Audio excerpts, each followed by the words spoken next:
ഇന്ന് ഇവിടെയുള്ള വിശുദ്ധന്മാരോട് ഒരുമിച്ച് ഒരുവനാകുന്ന ദൈവത്തെ ആരാധിക്കാൻ ദൈവം എൻ്റെ ജീവിതത്തിൽ നൽകിയ അവസരത്തിനായിട്ട് ഞാൻ ദൈവത്തിന് നന്ദി രക്ഷിയാണ്. ഞാൻ ഭാര്യയും കുഞ്ഞുമാണ് ഇങ്ങോട്ട് കടന്നു വരാൻ കർത്താവ് അവസരം നൽകിയത്. ഞങ്ങൾക്ക് ഒരു മോളും കൂടി ഉണ്ട്. അവള് SSLC എഴുതുന്നതുകൊണ്ട് പരീക്ഷയുള്ള ബന്ധത്തിൽ ഞങ്ങളുടെ ചർച്ചിലുള്ള ഒരു ഭവനത്തിലായിരിക്കുകയാണ്. എൻ്റെ സ്വന്തം ദേശം കാസർഗോഡുള്ള കിണറുത്തിലാണെങ്കിലും കർത്താവിൻ്റെ പേരുള്ള ബന്ധത്തിൽ കഴിഞ്ഞ 17 വർഷത്തോളം തിരുവല്ലയുടെ പ്രദേശത്തായിരിക്കാനായിട്ട് കർത്താവ് ഞങ്ങൾക്ക് അവസരം നൽകി. ദൈവത്തിൻ്റെ വളരെ വ്യക്തമാകുന്ന ഗൈഡൻസോട് കൂടിയാണ് ഞങ്ങൾ തിരുവല്ലയിലേക്ക് കടന്നു വരാനായിട്ട് ഇടയിൽ പലപ്പോഴും തിരുവല്ലയിൽ എന്തുകൊണ്ടായിരിക്കുന്നു എന്ന് ചോദിക്കുമ്പോൾ പല ആൾക്കാരും ഞങ്ങളെ ചില സംശയത്തോടുകൂടെ അത് വീക്ഷിക്കാനായിട്ട് ഇടയിൽ തീർന്നിട്ടുണ്ട്. അത് സ്വാഭാവികമാണ്. കാരണം വളരെയധികം സുവിശേഷം കേട്ടിട്ടുള്ളതെന്ന അറിയിച്ചുകൊണ്ടിരിക്കുന്നതാണ് തിരുവല്ലയിൽ എന്താണ് സുവിശേഷ വേദിയുമായിട്ട് കടന്നു വരാൻ ഇടയിൽ തീർന്നത്. ഞങ്ങൾക്കും അറിയത്തില്ലായിരുന്നു. ഒട്ടും ഞങ്ങൾ ദിവസത്തിൽ തന്നെ പറയുന്നത് ഒട്ടും ആഗ്രഹിക്കാത്തൊരു സ്ഥലമായിരുന്നു. എന്നാൽ ദൈവം തൻ്റെ പ്ലാൻ പദ്ധതി അനുസരിച്ചിട്ടാണ് ഞങ്ങൾ തിരുവല്ലയിൽ കൊണ്ടുവന്നത്. ആദ്യത്തെ ചില നാളുകൾ ഞങ്ങൾക്ക് തിരുവല്ലയിൽ വന്നിട്ട് തന്നെ എന്താണ് ചെയ്യേണ്ടതെന്ന് പോലും ഞങ്ങൾക്ക് അറിയത്തില്ലായിരുന്നു. എന്നാൽ ആദ്യത്തെ ഒരു 6-7 മാസം കഴിഞ്ഞപ്പോൾ ഞങ്ങളവിടെ ഒരു സഹോദരനെ കണ്ടെത്താനായിട്ട് ഇടയായിരുന്നു. അദ്ദേഹത്തിൻ്റെ പേര് വത്സൻ എന്നായിരുന്നു. അദ്ദേഹം HIV AIDS പോസിറ്റീവായിട്ടാണ് വ്യക്തിയായിരുന്നു. അദ്ദേഹത്തെ കണ്ടെത്തുവാനായിട്ട് അദ്ദേഹത്തിനോടുകൂടെ സമയം ചെലവഴിക്കാനായിട്ട് ഇടയായിരുന്നു. അങ്ങനെ അദ്ദേഹം പറഞ്ഞു, ഈ രോഗത്തിൻ്റെ പ്രയാസത്താൽ ഭാരപ്പെടുന്ന അനേകരുണ്ട്. പക്ഷെ അവർ വളരെ കോൺഫിഡൻഷ്യലാണ്. അവരുടെ ഐഡൻറ്റിറ്റി, അവരുടെ പേരുകളൊന്നും ആരോടും റിവീൽ ചെയ്യില്ല. അങ്ങനെ ഉള്ള വ്യക്തികളുടെ ഇടയിൽ കടന്നു വരുവാനായിട്ട് സാധിക്കുമോ, അവരോട് സുവിശേഷം പറയാനായിട്ട് പറ്റുമോ? ആദ്യമെല്ലാം അത്രയും താല്പര്യത്തോടു കൂടി അല്ലായിരുന്നു ഞാൻ ആ ശുശ്രൂഷ ഏറ്റെടുത്തത്. എന്നാൽ പിന്നീട് അദ്ദേഹത്തിലൂടെ കടന്നു പോകാനായിട്ടും അനേക വ്യക്തികളെ കാണുവാനായിട്ടും കർത്താവ് ആ മേഖലയിൽ കൂടെ ഞങ്ങൾ ഉപയോഗിക്കുന്നു, അല്ലെങ്കിൽ ആവശ്യമുണ്ട് എന്നുള്ളത് മനസ്സിലാക്കാനായിട്ട് ഇടയായിരുന്നു. അങ്ങനെ ശുശ്രൂഷ ആ പ്രിയപ്പെട്ടവരോട് കൂടെ ആരംഭിക്കാനായിട്ട് ഇടയായിരുന്നു. ഇന്ന് ഏകദേശം 80-ലധികം കുടുംബങ്ങൾ HIV അഫക്റ്റ് ആയിട്ടുള്ള ആൾക്കാർ അവർ നിരന്തരമായിട്ട് കടന്നു വന്ന് ദൈവത്തിൻ്റെ വചനം കേൾക്കാനായിട്ടും അവരുടെ ഇടയിൽ കർത്താവിനെ സാക്ഷിക്കാനായിട്ടും കർത്താവ് ഞങ്ങൾക്ക് അവസരം തന്നുകൊണ്ടിരിക്കുന്നു. ഇന്ന് ഇവിടെ നിന്ന് കടന്നുപോയി ഞങ്ങൾ ഈ ബുധനാഴ്ച അതിൻ്റെ ഒരു മീറ്റിംഗ് ക്രമീകരിച്ചിട്ടുണ്ട്. ആ ശുശ്രൂഷയുള്ള ബന്ധത്തിലാണ് ഇന്ത്യയിൽ നിന്ന് അപ്പോഴാണ് ഇങ്ങനെയുള്ള ഒരു പ്രവർത്തനത്തെ കുറിച്ച് അറിയുകയും ആഫ്രിക്കയിൽ ഈ ഒരു പ്രയാസം അനുഭവിക്കുന്ന അനേക വ്യക്തികളുണ്ട് എന്ന് ഞങ്ങൾക്ക് മനസ്സിലാക്കാനായിട്ട് ഇടയായിരുന്നത്. അങ്ങനെ കർത്താവ് അവസരം തരുന്നെങ്കിൽ ഞങ്ങൾ അങ്ങോട്ടും കടന്നു പോകാനായിട്ട് തയ്യാറാണ് എന്ന് കർത്താവിൻ്റെ സന്നിധിയിൽ ഒരു തീരുമാനമെടുക്കുകയും അതിൻ്റെ പരിണതപരമായി കഴിഞ്ഞ 5 വർഷമായിട്ട് ഉഗാണ്ടയിലെ റാഖായി എന്ന് പറയുന്ന സ്ഥലത്തേക്ക് ഞങ്ങൾ കടന്നുപോയി നിരന്തരമായിട്ട് ഈ 5 വർഷമായിട്ട് കണ്ടിന്യൂസ് ആയിട്ട് കടന്നുപോയി കർത്താവിൻ്റെ വേല HIV അഫക്റ്റഡ് ആയിട്ടുള്ള ആൾക്കാരുടെ ഇടയിൽ ചെയ്യാനായിട്ട് കർത്താവ് അവസരം നൽകി. എത്യോപ്യയിലും കടന്നുപോയിട്ട് കർത്താവിൻ്റെ വചനം പറയാനായിട്ട് കർത്താവ് അവസരം നൽകി. പ്രത്യേകിച്ചും സമൂഹത്തിൽ നിന്ന് വളരെയധികം തൃണവത്കരണം ഏർപ്പെടുന്ന ഈ വ്യക്തികൾ, പ്രത്യാശ നഷ്ടപ്പെട്ടവർ, ഒരു പ്രാവശ്യം നമ്മുടെ മീറ്റിങ്ങിന് അറ്റൻഡ് ചെയ്യുന്നവരെ അടുത്ത പ്രാവശ്യം വരുമ്പോൾ അവർ കാണുന്നില്ല. അവർ മരണം വഴിയായിട്ട് ഈ ലോകത്ത് മാറ്റപ്പെടുന്ന വളരെ ദയനീയമായിട്ടുള്ള കാഴ്ചകൾ നമുക്ക് കാണാനായിട്ട് സാധിക്കും ആ വ്യക്തികളോട് വരുന്ന ആളുകളിൽ. എന്നാൽ ഇറ്റ് ഈസ് റിയലി ടഫ്. വളരെ നല്ലൊരു ആൾക്കാരല്ല ഇവർ പലരും സെക്സ് വർക്കേഴ്സാണ്. അതേപോലെ തന്നെ വളരെ വ്യത്യസ്തമായിട്ടുള്ള മനോഭാവമായിട്ട് കടന്നു വരുന്നവരാണ്. എന്നാൽ കർത്താവിനെ സ്നേഹം അവരോട് അറിയിക്കേണ്ടതിന് വേണ്ടിയിട്ടും ഇങ്ങനെയുള്ള പ്രയാസം അനുഭവിക്കുന്നവർ അനേകര് നമ്മുടെ കേരളത്തിലുണ്ട്, ലോകത്തിലെ വിവിധ ഭാഗങ്ങളുണ്ട്. അവരെ ഓർത്ത് നമുക്ക് പ്രാർത്ഥിക്കാം. തുടർന്നുള്ള നാളുകളിലും ഇങ്ങനെയുള്ള ശുശ്രൂഷകളെ ഓർക്കുമ്പോൾ നിങ്ങൾ ഓർക്കണമേ എന്ന് ഞാൻ അഭ്യർത്ഥിക്കുകയാണ്. വളരെ ചുരുങ്ങിയ സമയം ദൈവസന്നിധിയിലായിരിക്കുമ്പോൾ നമ്മളോട് ഓരോരുത്തരോടും ദൈവം സംസാരിക്കേണ്ടതിന് വേണ്ടിയിട്ട് വളരെ പ്രാർത്ഥനയോടുകൂടി നമുക്കിരിക്കാം. വിശുദ്ധ ബൈബിളിലൂടെ കടന്നു പോകുമ്പോൾ അനേക നദികളെ കുറിച്ചിട്ട് ബൈബിൾ രേഖപ്പെടുത്തുന്നുണ്ട്. എന്നാൽ എൻ്റെ ചിന്തയിലേക്ക് വന്ന 2 നദികൾ, അത് ചില ചിന്തകൾ എൻ്റെ മനസ്സിലേക്ക് കൊണ്ടുപോകാനായിട്ട് തരുന്നു. അത് ഒന്ന് യോർദാനാണ്, മറ്റൊന്ന് ചാവുകടലാണ്. എന്താണ് ഈ 2 നദികളുടെയും പ്രത്യേകത? ഈ രണ്ട് നദികൾക്കും ചില പ്രത്യേകതകളുണ്ട്. യോർദാനെ സംബന്ധിച്ചിടത്തോളം 23 കിലോമീറ്റർ മാത്രമാണ് അതിന്റെ നീളം എന്നാണ് പറയുന്നത്. എനിക്കൊന്ന് ഇവിടെയുള്ള ചില പ്രിയപ്പെട്ടവരെല്ലാം ടിന്നിയാനും സംഘങ്ങളെല്ലാം ഇവിടെ പോയിട്ടുണ്ടോ എന്നുള്ളതാണ് ഞാൻ മനസ്സിലാക്കുന്നത്. എന്നാൽ 13 കിലോമീറ്റർ മാത്രമാണ് ഇതിന്റെ വീതി. വളരെ വ്യത്യസ്തമാകുന്ന പേരുകളിൽ ഈ ഒരു അല്ലെങ്കിൽ യോർദാൻ ചെന്ന് ഗലീലയിൽ പതിക്കും. ഈ ഗലീല കടല് വ്യത്യസ്തമാകുന്ന പേരുകളിൽ ബൈബിളിൽ രേഖപ്പെടുത്തിയിട്ടുണ്ട്. ഗനസരത്ത് തടാകമെന്നും അതേപോലെ തന്നെ ഗലീല കടലെന്നെല്ലാം ഉള്ള രീതിയിൽ ബൈബിൾ രേഖപ്പെടുത്തിയിട്ടുണ്ട്. വളരെയധികം സമ്പൽ സമൃദ്ധം, മത്സ്യങ്ങളെ കൊണ്ട് വളരെയധികം സമ്പൽ സമൃദ്ധമാണ്. അതേപോലെ തന്നെ വളരെ ശുദ്ധമായിട്ടാകുന്ന വെള്ളമുള്ള ഒരു സ്ഥലമാണ് ഈ യോർദാൻ ചെന്ന് ചേരുന്ന ഗലീല കടല് അല്ലെങ്കിൽ ഗനസരത്ത് തടാകം, തിബിരിയാസ് കടൽ എന്നെല്ലാം ഉള്ള പേരിലാണ് ഇത് അറിയപ്പെടുന്നത്. എന്നാൽ ഇവിടെ നിന്നും ഈ തിബിരിയാസ് കടലിൽ നിന്നും അല്ലെങ്കിൽ ഗനസരത്ത് തടാകത്തിൽ നിന്നും ഈ ജലം വീണ്ടും ഒഴുകി അത് ചെന്നെത്തുന്ന വേറൊരു കടലുണ്ട്. അത് വിശുദ്ധ ബൈബിൾ രേഖപ്പെടുത്തുന്നു. അത് ചാവുകടൽ എന്ന പേരിലാണ്. അത് ചാവുകടൽ. അപ്പോൾ നോക്കുക, യോർദാൻ അത് ഒരു ജീവന്റെ പ്രതീകമായിട്ട് അല്ലെങ്കിൽ സമൃദ്ധിയുടെ പ്രതീകമായിട്ട് മറ്റുള്ളവരെ സമ്പുഷ്ടിപ്പെടുത്തുന്ന അല്ലെങ്കിൽ ജീവൻ നൽകുന്ന, ജീവിക്കുവാനായിട്ട് ആവശ്യമാകുന്ന കാര്യങ്ങൾ നൽകുന്ന ഒരു നദിയായിട്ട് യോർദാൻ നദി നിലനിൽക്കുമ്പോൾ ഈ ജീവനുള്ള ജലം അല്ലെങ്കിൽ ഇതിൽ ഈ സമ്പൽ സമൃദ്ധമായിട്ടുള്ള ജീവൻ നിലനിർത്തുന്ന ഈ ജലം ഒഴുകി അതെവിടെ ചെല്ലുന്നു? ചാവുകടലിൽ ചെല്ലുന്നു. ചാവുകടലിൽ ചെന്നാൽ എന്താണ് അതിന്റെ പ്രത്യേകത? ചാവുകടൽ അറിയാം.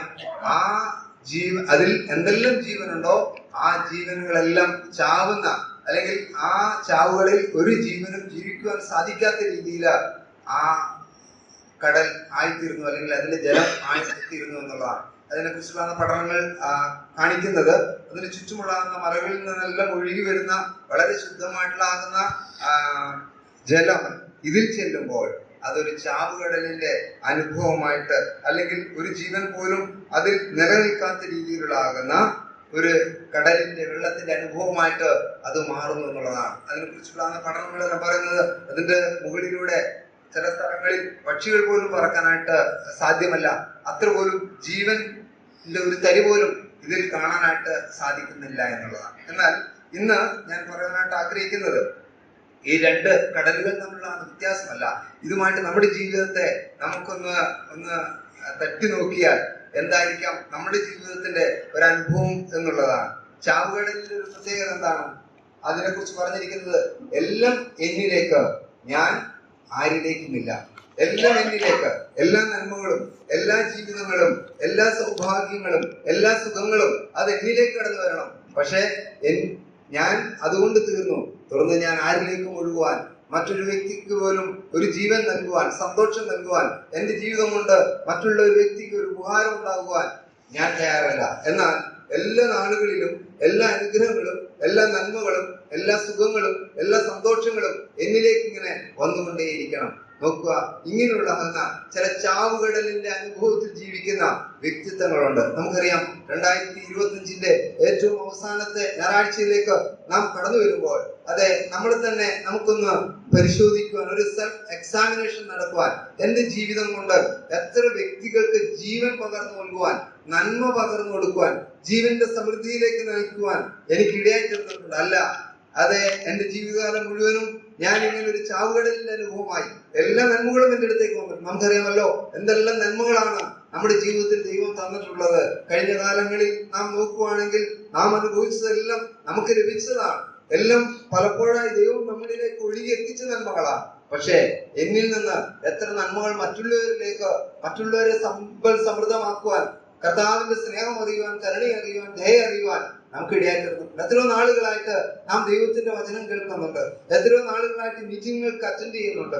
എത്രയോ നന്മകൾ നാം കണ്ടിട്ടുണ്ട്. ദൈവത്തിന്റെ വചനം വളരെ വ്യക്തമായി പല നാളുകളിൽ നമ്മളോട് സംസാരിച്ചിട്ടുണ്ട്. പക്ഷേ എന്നിട്ടും വർഷങ്ങൾ പലത് കഴിഞ്ഞിട്ടും ഇന്നും ഒരു ചാവുകടലിന്റെ അനുഭവം, ഒരു വ്യക്തിക്ക് പോലും ഒരു ജീവൻ പകരുവാൻ, ഒരു വ്യക്തിക്ക് പോലും ഒരു നന്മ പകരുവാൻ, ഒരു വ്യക്തിയെ പോലും കർത്താവിനെ കാണിച്ചു കൊടുക്കുവാൻ, കർത്താവിന്റെ സാക്ഷിയായി തീരുവാൻ എന്റെയും നിങ്ങളുടെയും ജീവിതത്തിൽ സാധിച്ചിട്ടില്ലെങ്കിൽ ഒരു പരാജയം എന്നല്ലാതെ വേറൊന്നും നമ്മുടെ ജീവിതത്തെ കുറിച്ച് പറയാനായിട്ട് പറ്റത്തില്ല. ദുരന്തം എന്നല്ലാതെ അതെ മറ്റുള്ളവർ എന്നിലേക്ക്, നമുക്കറിയാമല്ലോ ഈ ചാവുകടലിന്റെ വേറെ പ്രത്യേകത, ഇതിലേക്ക് ഒഴിച്ചു ജീവനുള്ള വസ്തുക്കൾ ഇതിലേക്ക് വന്നാലും, അല്ലെങ്കിൽ ജീവനുള്ളവ ഇതിലേക്ക് വന്നാലും അതിൽ വരുമ്പോൾ അത് ചാകുന്ന ഒരു അനുഭവത്തിലേക്ക് കടന്നു വരുന്നു എന്നുള്ളതാണ്. ചില ജീവിതങ്ങൾ അങ്ങനെയാണ്. ചിലരറിയാം, ചില ചാവാറായിട്ടുള്ള ചില വ്യക്തികൾ ചില ജീവിതങ്ങളിലേക്ക് വന്നാൽ അവർ കൂടുതൽ ജീവൻ പ്രാപിക്കാൻ, കൂടുതൽ സമ്പുഷ്ടമുള്ളതായി തീരുവാൻ, ധന്യമായി തീരുവാനായിട്ട് ഇടത്തരും. എന്നാൽ വളരെ ജീവനുള്ള വ്യക്തികൾ അല്ലെങ്കിൽ ചില വ്യക്തികൾ മറ്റുള്ളവരുമായിട്ടുള്ള ബന്ധത്തിലേക്ക് കടന്നു വരുമ്പോൾ അവരുടെ ആത്മീയ ജീവിതം പരാജയത്തിലേക്കും മരണത്തിലേക്കും അല്ലെങ്കിൽ മരണത്തിന്റെ അവസ്ഥയിലേക്കും പോകുന്ന സ്ഥിതി നമുക്ക് കാണാൻ സാധിക്കും. കർത്താവായ യേശു പറഞ്ഞത് യോഹന്നാന്റെ സുവിശേഷം 4-ാം അധ്യായം 14-ാം വാക്യത്തിൽ, ഞാൻ കൊടുക്കുന്ന വെള്ളം കുടിക്കുന്നവൻ ഒരു നാളും ദാഹിക്കില്ല, ഞാൻ കൊടുക്കുന്ന വെള്ളം അവനിൽ നിത്യജീവങ്കിലേക്ക് പൊങ്ങി വരുന്ന നീരുറവയായിട്ട് തീരുമെന്നാണ്. യോഹന്നാന്റെ സുവിശേഷം 4-ാം അധ്യായം 14-ാം വാക്യം. പ്രിയമുള്ളവരെ, അപ്പോൾ ഞാനിങ്ങനെ ചിന്തിച്ചു, ഞാൻ നിങ്ങളും ഈ ജീവന്റെ ജലം യഥാർത്ഥമായിട്ട് കുടിച്ചവരാണോ? ഇതിന്റെ ഒരു അനുഭവത്തിലൂടെ കടന്നുപോയവരാണോ?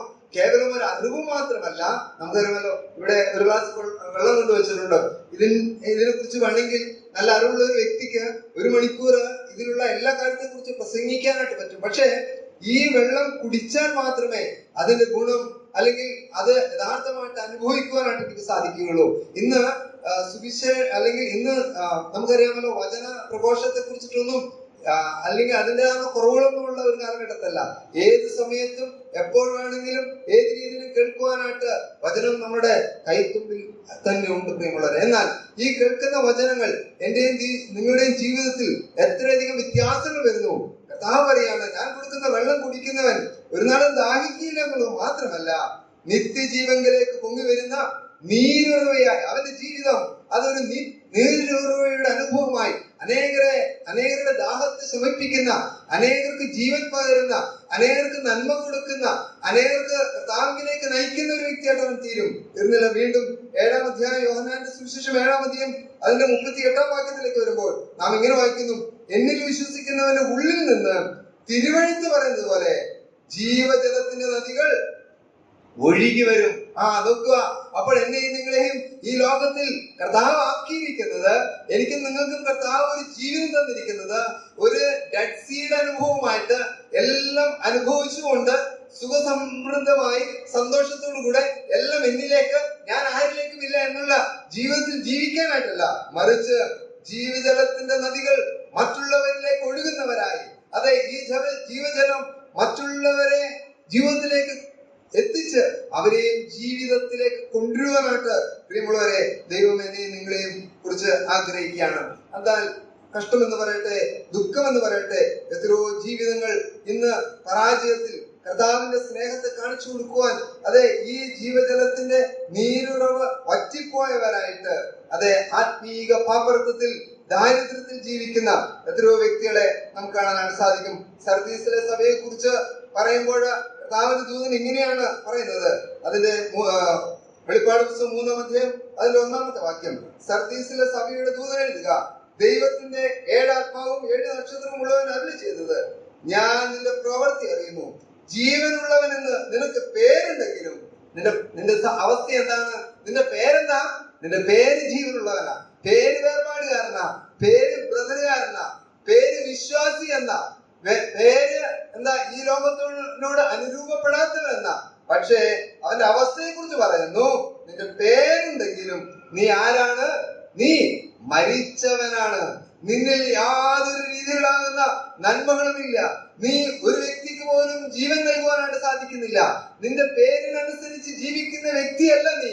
നിന്റെ പേര് ജീവനുണ്ട് എന്നുള്ളതേ ഉള്ളൂ, നിന്റെ പേര് വിശ്വാസി എന്നുള്ളതേ ഉള്ളൂ. നിന്റെ വിശ്വാസം ഒരു വ്യക്തിക്ക് പോലും കാണുവാനായിട്ട് സാധിക്കുന്നില്ല. പ്രിയമുള്ളവരെ, കർത്താവായ യേശു ക്രിസ്തു തന്റെ ഇഹലോക ജീവിതത്തിൽ ചില വ്യക്തികളെ സൗഖ്യമാക്കിയിട്ട് യേശു പറയുന്ന കാര്യമുണ്ട്, അവളുടെ വിശ്വാസം കണ്ട് അവൻ അത്ഭുതപ്പെടുവാനായിട്ട് വിശ്വാസികളെ അല്ല. ഇന്ന് നമുക്കറിയാം, അനേക വിശ്വാസികൾ എന്ന് പറയുന്ന സോക്കോളിൽ അനേക വിശ്വാസികളെ കാണാൻ പറ്റും. പക്ഷെ കർത്താവിനെ കാണേണ്ടത് വിശ്വാസികളെ അല്ല, വിശ്വാസത്തെയാണ്. എന്റെ നിങ്ങളുടെ ജീവിതത്തിലൂടെ ആ കർത്താവിൽ ഉള്ള വിശ്വാസത്തെ മറ്റുള്ള വ്യക്തികൾക്ക് കാണിച്ചു കൊടുക്കാനായിട്ട് സാധിക്കുന്നുണ്ടോ? എന്നിട്ട് ആ ദൂതൻ ഇങ്ങനെ ഒരു മുന്നറിയിപ്പ് വരികയാണ്, ഉണർന്നു കൊള്ളുക, ചാവാറായ ശേഷിപ്പുകളെ ശക്തീകരിക്കുക. ഇത് എഴുതുന്നത് ചത്തുപോയ വ്യക്തികൾക്കല്ല, അവരെ കുറിച്ച് ഇനി ദൈവത്തിന് യാതൊരു പ്രതീക്ഷകളും ഇല്ല, അവരെ ഇനി നേരെ കൊണ്ടുവരാനായിട്ട് സാധിക്കുമെന്നുള്ള കാര്യങ്ങളില്ല. എന്നാൽ ആ സഭയെ കുറിച്ച് പറയുമ്പോൾ പറയാണ്, നിന്നിൽ ചില ചാവാറായിട്ടുള്ള നിത്യമാകുന്ന മരണത്തിലേക്ക് പോകുന്ന ആത്മീക അന്ധതയിലേക്ക് പോകുന്ന, ഒരിക്കലും തിരിച്ചു വരാൻ സാധിക്കാത്ത രീതിയിലുള്ളാകുന്ന മരണത്തിലേക്ക് പോകുന്ന ചില വ്യക്തിത്വങ്ങളുണ്ട്. അതുകൊണ്ട് ചാവാറായ ശേഷിപ്പുകളെ ശക്തീകരിക്കുക. ഞാൻ നിന്റെ പ്രവൃത്തി അറിയുന്നു, എന്റെ ദൈവത്തിന്റെ സന്നിധിയിൽ പൂർണ്ണതയുള്ളതായിട്ട് കണ്ടില്ല എന്ന് കേൾക്കുന്ന പ്രിയമുള്ളവരെ. അപ്പോൾ ഇന്ന് ഈ രാവിലെ സമയം ദൈവസന്നിധിയിലായിരിക്കുമ്പോൾ നമ്മളെ തന്നെ നമുക്കൊന്ന് ഹിതപരിശോധന ചെയ്യുവാൻ, കർത്താവേ, ആ സർദീസിലെ സഭയെ പോലെ എന്റെ ജീവിതത്തിന്റെ അവസ്ഥ എന്താണ്? ഞാനൊരു മരിച്ച ആത്മീയമായിട്ടുള്ള മരണത്തിന്റെ അവസ്ഥയിലൂടെ കടന്നു പോവുകയാണോ? അല്ല, എന്റെ ആത്മീയത ഒരു ചാവാനായിട്ടുള്ള നാളുകളിലൂടെ കടന്നു പോവുകയാണോ? ദൈവത്തിന്റെ വചനം പറയുകയാണ്, പ്രിയമുള്ളവരെ, എന്നെ നിങ്ങളെ ദൈവം ഈ ലോകത്തിലാക്കിയിരിക്കുന്നത് ഒരു മരണത്തിന്റെ അവസ്ഥയിൽ ജീവിക്കാനല്ല, ജീവന്റെ സമൃദ്ധിയിൽ ജീവിക്കാനാണ്. നിത്യജീവനിലേക്ക് പോകുന്ന നീരുറവയായിട്ട് തീരാൻ വേണ്ടിയിട്ടാണ്. ജീവജലത്തിന്റെ നദികളായിട്ട് തീരാൻ വേണ്ടിയിട്ടാണ്. അങ്ങനെയെങ്കിൽ ദൈവം എന്നിൽ നിന്നും നിന്നിൽ നിന്നും ആഗ്രഹിക്കുന്നത്, പ്രിയമുള്ളവരെ, അവൻ എന്നെ നിങ്ങളെ സൃഷ്ടിച്ചത് അവന്റെ പ്രവൃത്തികൾക്ക് വേണ്ടിയിട്ട് തന്നെയാണ്. അവന്റെ നാമം എന്റെ നിങ്ങളുടെ ജീവിതത്തിൽ മഹത്വപ്പെടാൻ വേണ്ടിയിട്ടാണ്. എഫെസ്യ ലേഖനം 5-ാം അധ്യായം 20-ാം വാക്യം നമുക്ക് വായിക്കാം. എഫെസ്യ ലേഖനം 5-ാം അധ്യായം 20-ാമത്തെ വാക്യം.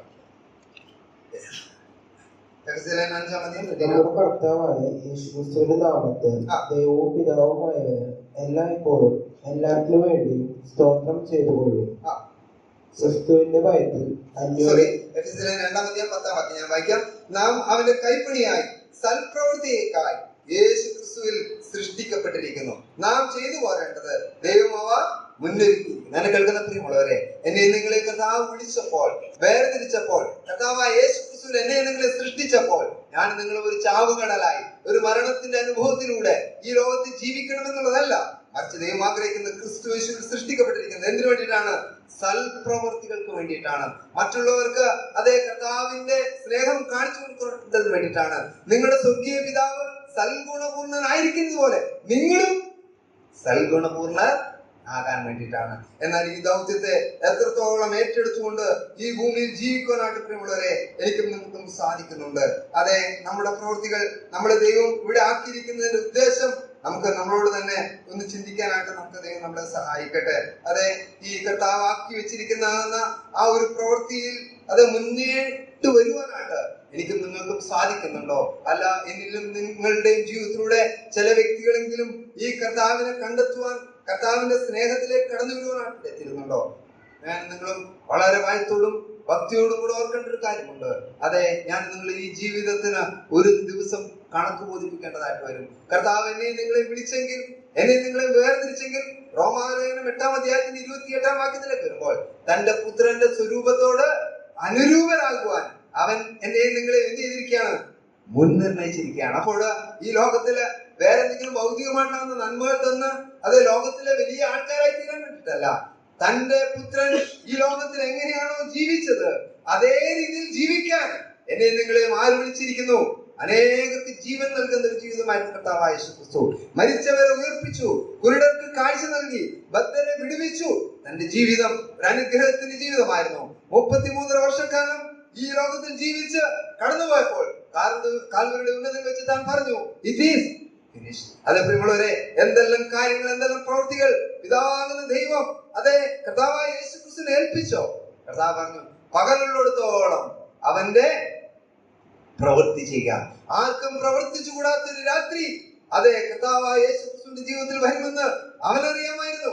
അതുകൊണ്ട് തന്നെ തനിക്ക് കൊടുത്ത നാളുകൾ വളരെ വിശ്വസ്തയോടുകൂടെ ചെയ്യുവാൻ അവൻ ഇടയാക്കുന്നു. എന്നെ കേൾക്കുന്ന പ്രിയമുള്ളവരെ, ഞാൻ നിങ്ങളും നിങ്ങളുടെയും ജീവിതത്തിന്റെ കണക്കുമായി കർത്താവിന്റെ മുമ്പിൽ നിൽക്കേണ്ടതായിട്ട് വരുമെന്നുള്ളത് തന്നെയാണ് 2 കൊരിന്ത്യർ 5-ാം അധ്യായം 10-ാം വാക്യത്തിൽ നമുക്ക് കാണാനായിട്ട് സാധിക്കുന്നത്. അവിടെ നമുക്ക് നോക്കാം. 2 കൊരിന്ത്യർ 5-ാം അധ്യായം 10-ാമത്തെ വാക്യം. അവനവൻ ശരീരത്തിൽ ഇരിക്കുമ്പോൾ ചെയ്തത്. ഇവിടെ വളരെ പ്രധാനപ്പെട്ട കാര്യമുണ്ട്.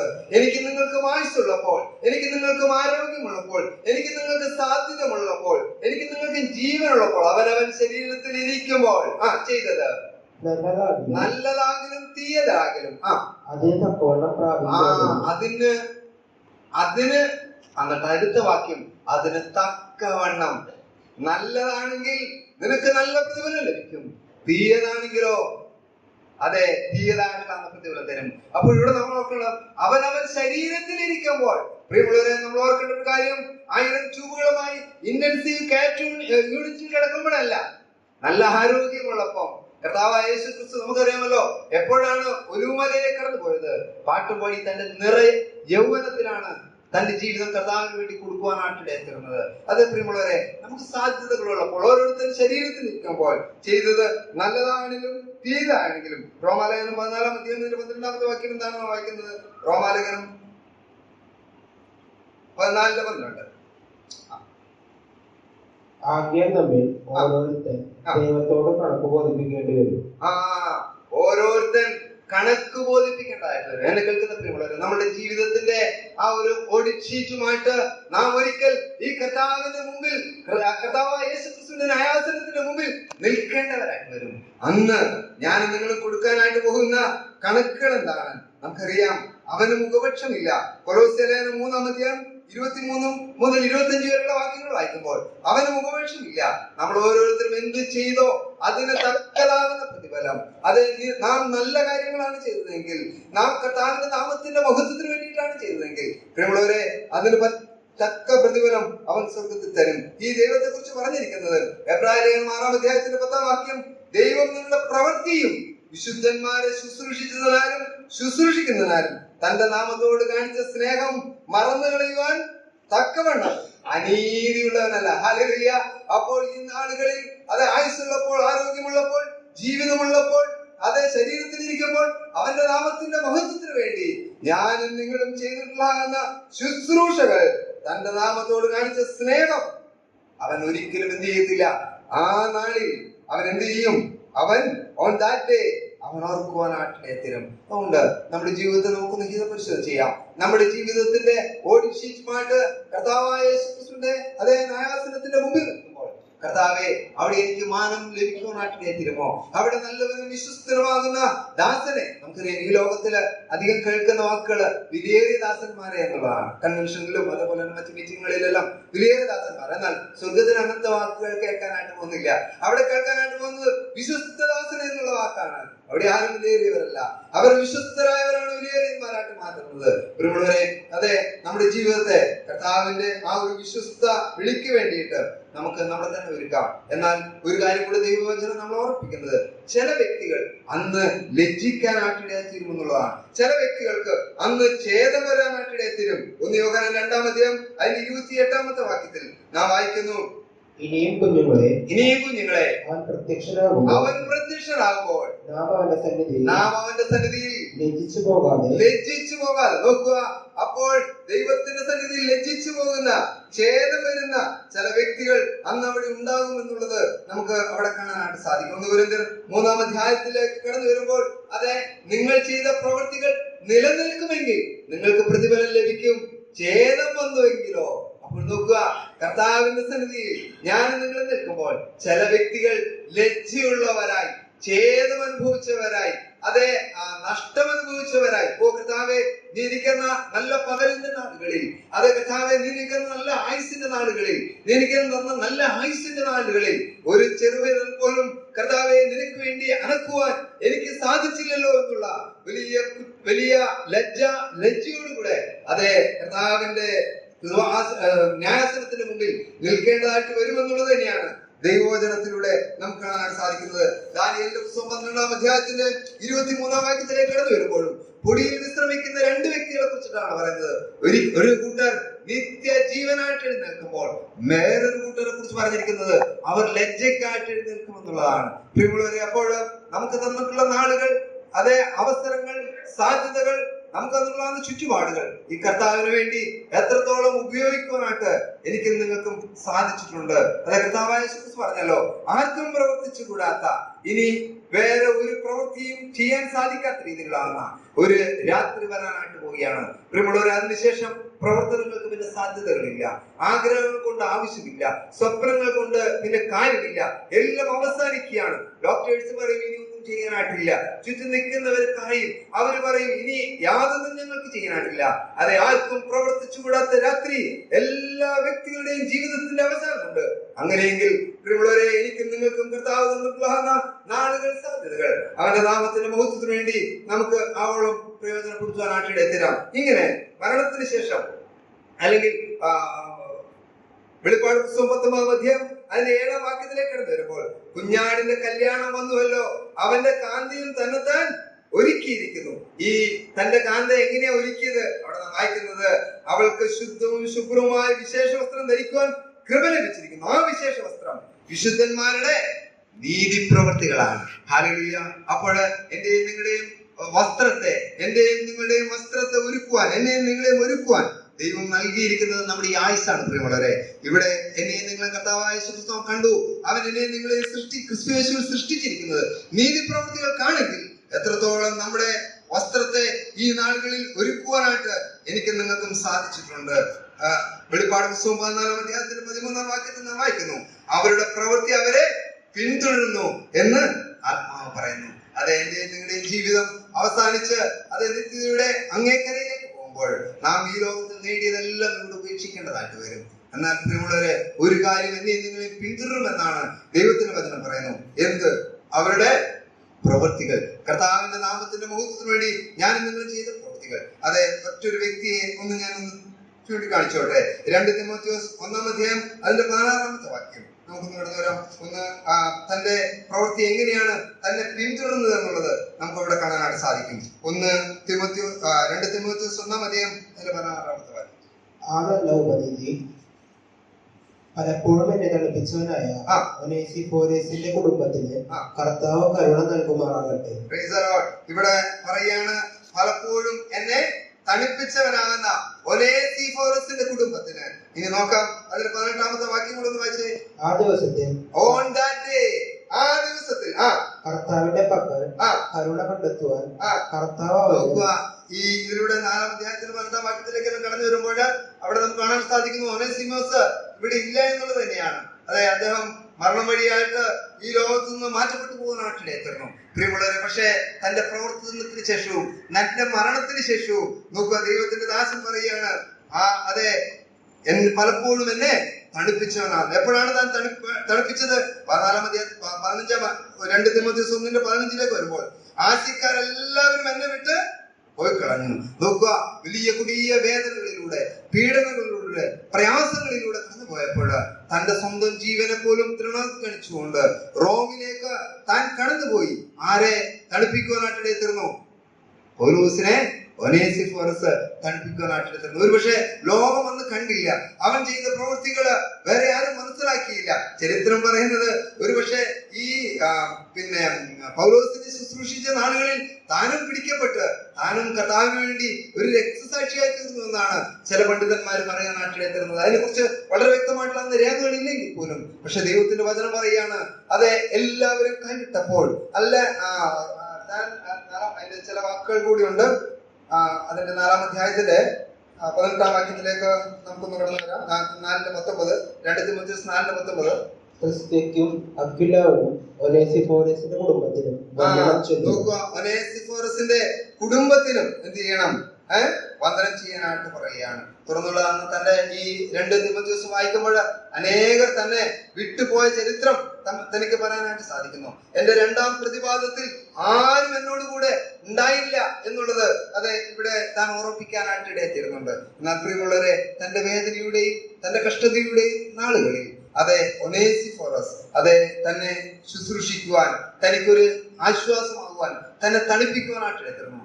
ആരും കാണാതെ ദൈവനാമത്തിന്റെ മഹത്വത്തിന് വേണ്ടി ചെയ്ത ആ ശുശ്രൂഷ പ്രിയമുള്ളവരെ 2000 വർഷങ്ങൾ കഴിഞ്ഞിട്ട് ഇന്നും പ്രസംഗിക്കപ്പെടുന്നെങ്കിൽ, ഞാൻ നിങ്ങൾ കർത്താവിന്റെ നാമത്തിന്റെ മഹത്വത്തിന് വേണ്ടി ഒരു ഗ്ലാസ് വെള്ളം പോലും കൊടുത്താൽ അതിനു വേണ്ടിയുള്ള പ്രതിഫലം പോലും അവൻ തരാതിരിക്കില്ല.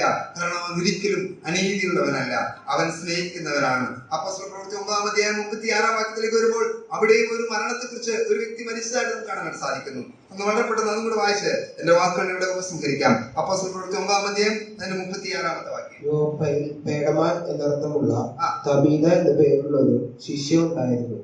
അവൾ വളരെ സൽപ്രവൃത്തികളും ധർമ്മങ്ങളും ചെയ്തു പോന്നവളായിരുന്നു. ആ കാലത്ത് അവൾ ദീനം പിടിച്ചു മരിച്ചു. ഓക്കെ, അവർ അവളെ കുളിപ്പിച്ച് ഒരു മാളികമുറിയിൽ കിടത്തി.